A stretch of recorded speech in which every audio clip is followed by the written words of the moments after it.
أكد نادي الهلال السعودي علو كعبه على مضيفه اتحاد جدة بفوزه عليه مجددا في الكلاسيكو 2-0 الذي جمع بينهما مساء اليوم الثلاثاء في إياب دور ربع النهائي لدوري أبطال آسيا لكرة القدم.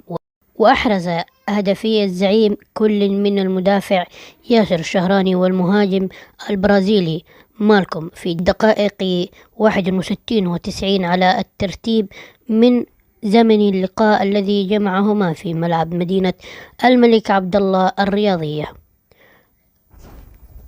الجوهرة المشعة بمدينة جدة، ليحقق الزعيم انتصاره الثالث على التوالي على النمور والسادس في آخر 7 مباريات.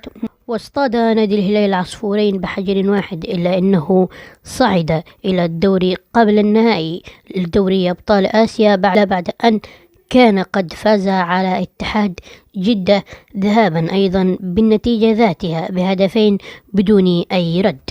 وثانيا واصل نادي الهلال الزعيم سلسلة انتصاراته محققا 28 فوزا على التوالي في جميع المسابقات، ليصبح أول فريق يحقق هذه الإنجازات في العالم.